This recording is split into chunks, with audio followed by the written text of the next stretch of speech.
Hello and welcome to the Eating Disorder Therapist podcast. This is a podcast to help you find peace with food and overcome disordered eating. Thank you for listening today. I'm Harriet Frew, aka the Eating Disorder Therapist, and I'm really excited to share with you all kinds of stories, tips, information and soon to be invited guests to help you on your journey in finding peace with food. Now today I'm going to talk to you about binge eating, and this is absolutely one of my favourite topics as it's something that I've personally experienced and have worked with many clients to help them overcome this. So binge eating happens across the eating disorders. So binge eating disorder is a distinct disorder in its own, but I wanted to talk here about binge eating that is relevant if you have anorexia nervosa, bulimia nervosa, binge eating disorder, OSFED or disordered eating, because I don't think it is confined neatly into one category, and I wanted to really validate people's experiences of binge eating right across disordered eating. So binge eating is a debilitating and horrible behaviour that physically and mentally can be incredibly destructive. So I'm going to talk a bit more about what this involves. So these are some of the descriptions that my clients have given, which gives a really valuable insight into binge eating. It's like a frenzy of secretive eating. Nothing matters more in that moment than finding food and eating it. It feels like an addiction. Chocolate, pastry, cereal, croissants, bread, every single thing that I have avoided with an iron rod of willpower for days. Binge eating is a complete loss of control around food. It's not rational or conscious, and sometimes I can't even remember it happening. It can have quite a dissociative feel to it. Binges may be planned like a ritual and can involve buying special binge foods, or they may be more spontaneous. And I may go to extreme lengths to access food. For example, even eating food out of bins, discarded food, or even stealing food. Fleetingly, I feel euphoric and high from eating the food. This doesn't last though, and very quickly a black looming cloud of shame descends and the reality of the situation sinks in. What have I done, I think? I feel guilty, self-loathing and disgusted with myself. Sometimes the urge to binge can build over hours, days or longer. At other times it catches me off guard and I can't even fathom how I got into this terrible situation. Every time I binge, I think this will be the very last time, but it never lasts. Again and again, I find myself back in this dark place, out of control around food and eating, but never satisfied. After I binge, I feel disgusting inside and out. I feel greedy, like a horrible person and so ashamed for what's happened. After I binge, I want to starve and purify my body from all the toxic food. I vow not to eat for several days. The vow never lasts. And after I binge, I have to burn off every single calorie. It's often hours and hours on the treadmill until I'm beyond exhausted. So you can see from some of these accounts, binge eating is absolutely a serious problem. There are huge physical costs. There are huge mental costs, and it's incredibly destructive. Now, binge eating is broadly triggered by physiological triggers and emotional triggers. Now, people who binge eat, they've usually been restricting their diet or putting in certain dietary rules around food. Binge eating is usually the backlash against this restriction, and it's triggered by often initially severe hunger and feelings of deprivation. So that's the physiological triggers, but then also there are emotional triggers. Now, very quickly with binge eating, emotional triggers can start to take a hold. So people can very commonly start to binge in response to negative emotions such as sadness, anger or loneliness. And they might not be actively in touch with those feelings in the moment, but binge eating kind of becomes a response to those emotions. So physiological triggers are often the initial triggers for binge eating, but very quickly binge eating can take on a life of its own. It becomes a habit and a response to all manner of life stresses thrown at you. And this can be really tricky, and why it can be quite hard to stop once you get into a negative cycle of binge eating. So I'm now going to move on to talk about 3 ways to stop binge eating. Okay, so first of all, such an important point is starting to see dietary restraint as the problem. Now, binge eating rarely springs from nowhere. Once you've been doing it for a while, it certainly has a habitual element to it, and triggers become more emotional. But at least initially, it's normally preceded by some kind of restrictive eating or dietary restraint. You might think, well, I'm not dieting, so that's not me. However, the definition even of dietary restraint is broader than dieting alone. So dietary restraint can be delaying eating. So I'm not hungry now, I'll just wait a little longer. Now this is very common. To illustrate this, let's talk about my fictional client Jane. So Jane would miss breakfast to try and put off eating as long as possible. She would then push back lunch in an attempt to reduce the amount of food eaten over the day. So she might not be eating lunch until 2 or 3 p.m. And then she might be pushing back dinner to 9 p.m. if she can make it through. So trying to push the eating back further and further, and there can be a really strong fear of, well, once I start eating, then I won't be able to stop, so I need to delay it. Secondly, dietary restraint can be eliminating food groups. So, for example, eliminating carbs, eliminating fats, those are very common things. Maybe trying to eat 100% clean, and that's been kind of very popular in recent years. So it's really common that someone who binge eats is following a diet that has banned certain food groups. So sometimes as well, people can start off on a kind of healthy eating path, but then they can take it to an extreme, and they might have reduced their carbs really significantly. So they're really just living on protein and vegetables. And this isn't sustainable in the long term. And it really misses out on the kind of yum factor from eating, so you can feel quite deprived. Often as well in these situations, people might literally be reducing their intake down to kind of protein shakes, vegetables, fruit, not a lot more. Really missing out on the carbs, really missing out on the healthy fats. And then the final dietary restraint form that we often see is the more usual kind of under-eating, dieting, counting calories, basically not eating enough for your body's needs. So there's the delaying eating, there's the eliminating food groups, there's the more obvious dieting. Now the really tricky thing is that once you get into a binge eating pattern, you'll likely see dietary restraint as the solution. So you might be thinking along the lines of, well, if only I could just gain control of my eating, it would all be okay.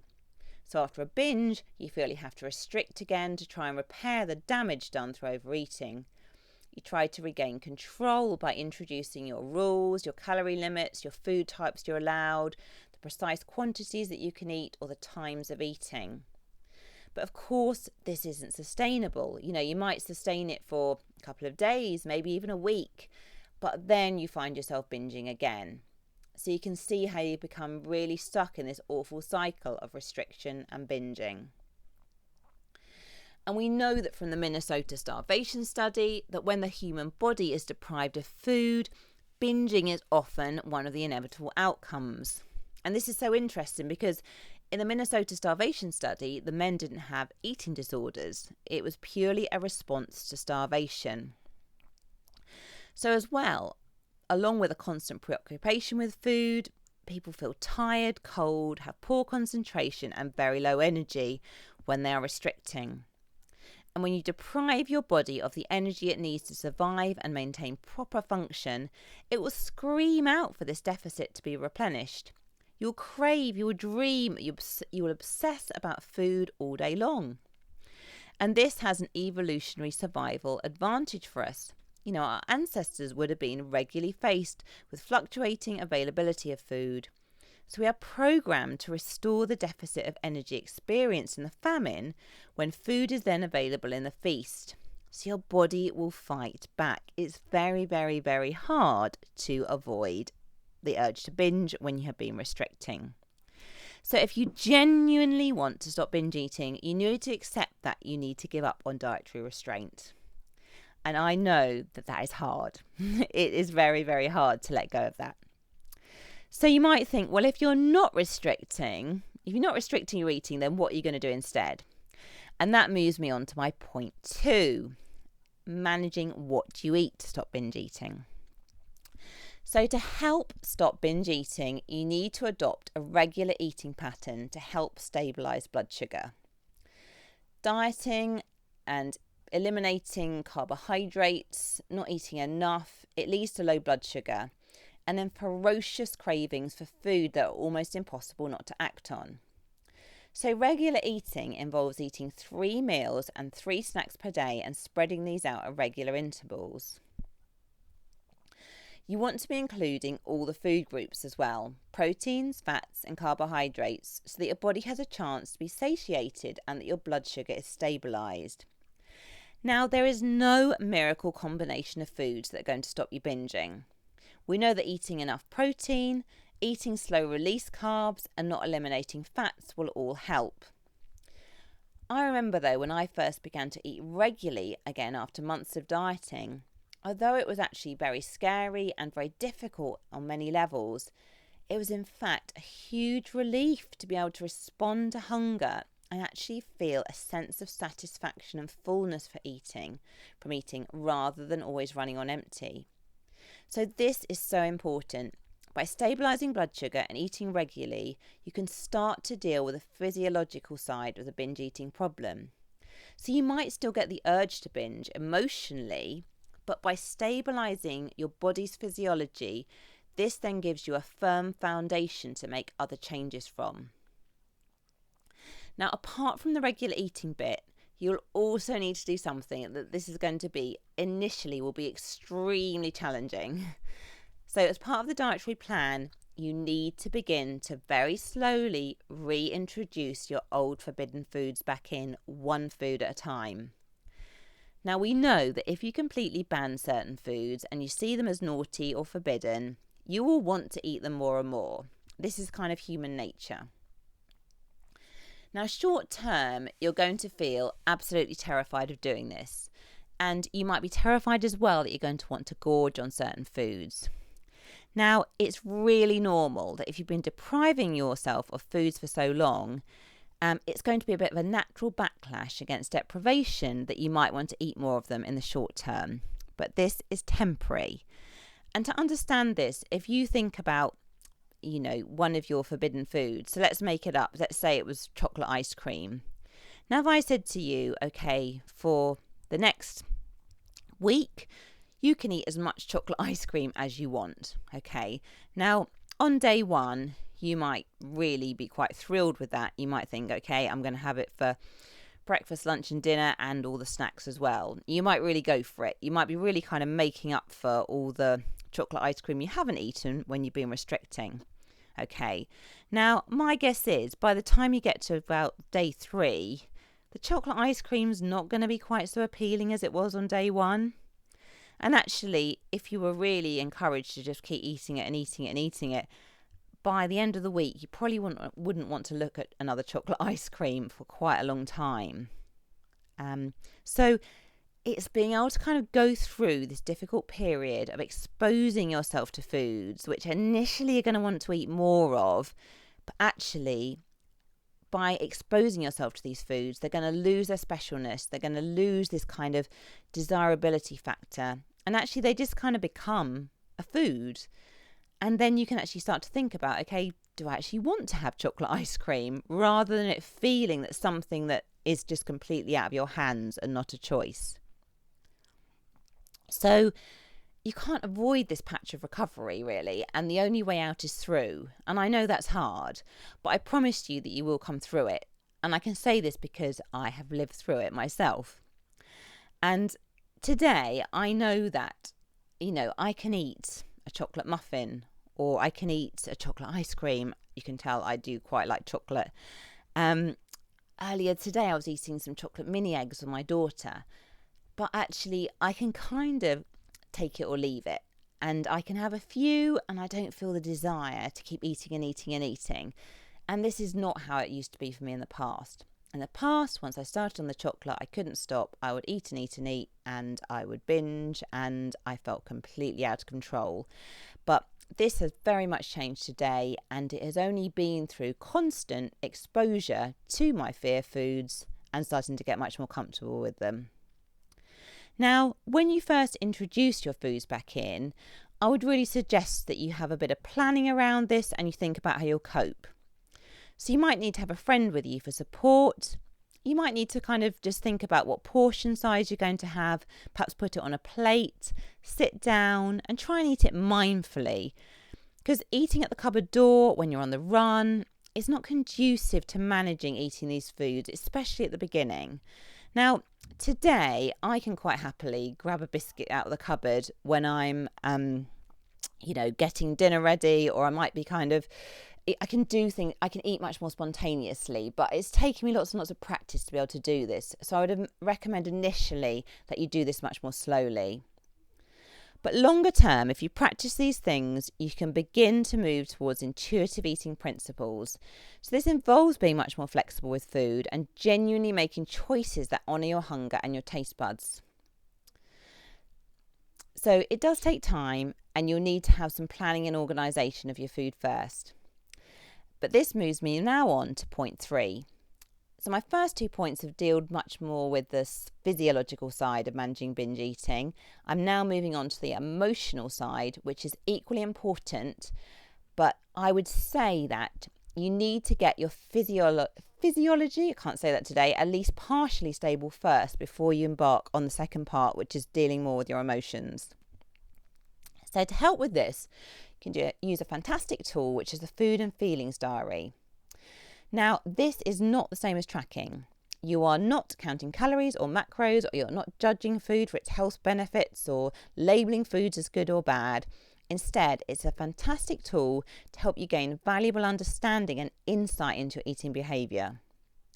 So with the food and feelings diary, just get a notebook and you can just record the food eaten, the time of day, where you are, your hunger levels, your feelings, thoughts and significant events.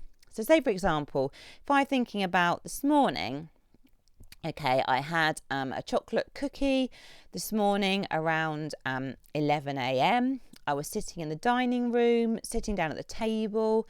My hunger level was probably about 6 out of 10. If 10 is really hungry, 0 is not very hungry.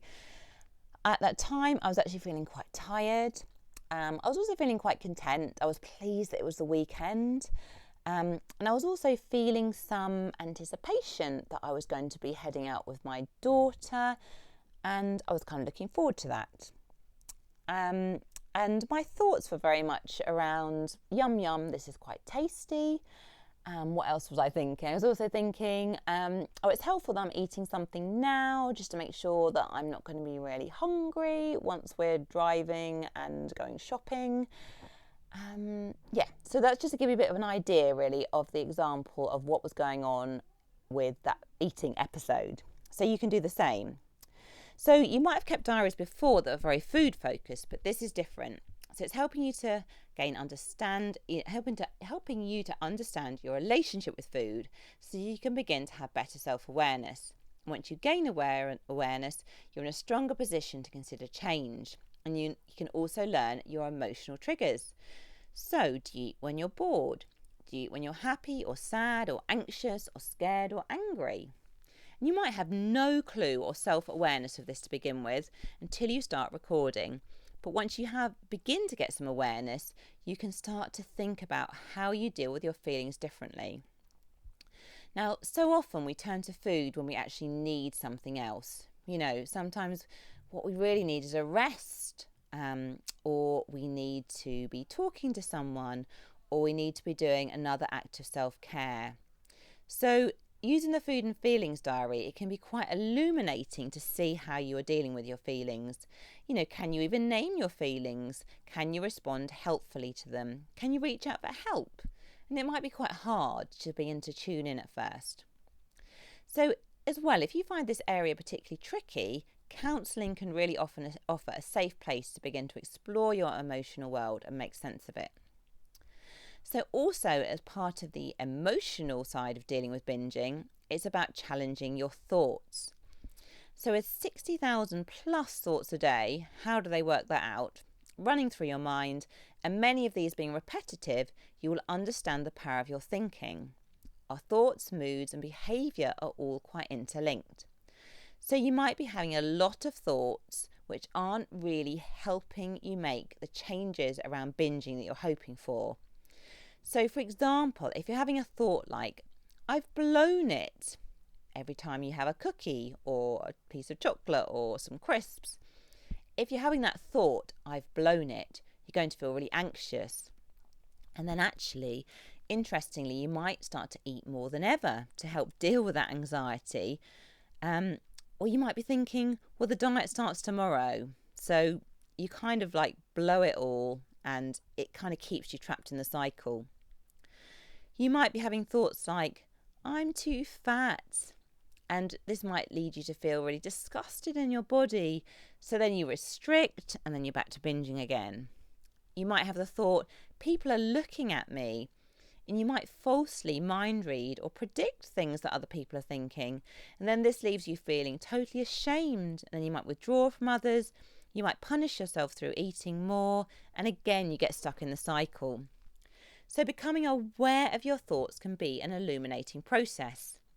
And the food and feelings diary can be a brilliant way to shine a light on unhelpful thought patterns. Through this awareness, you can begin to notice how you talk to yourself. And it is so common that people with disordered eating can be incredibly self-punishing and self-critical, which in fact keeps the binge eating going.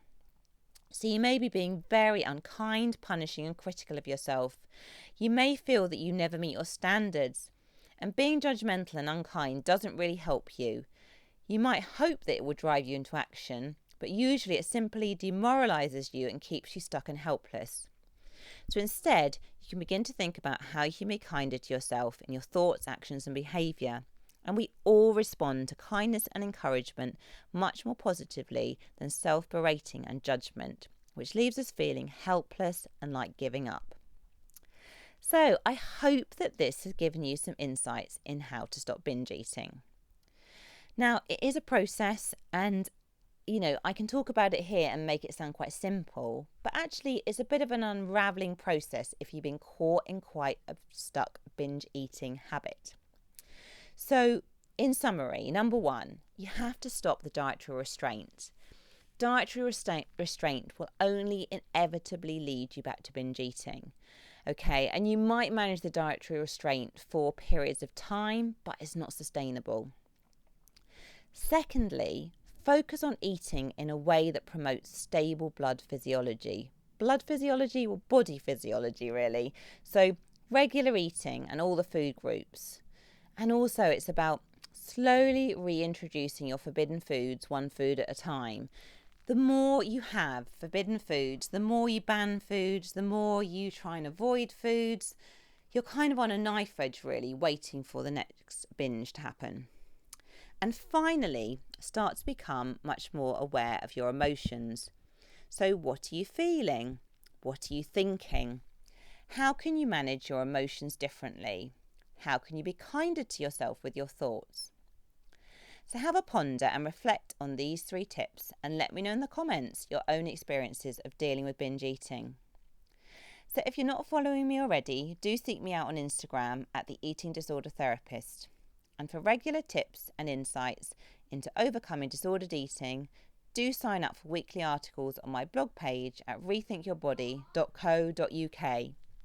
Thank you so much for listening, and I look forward to sharing another podcast episode with you very soon.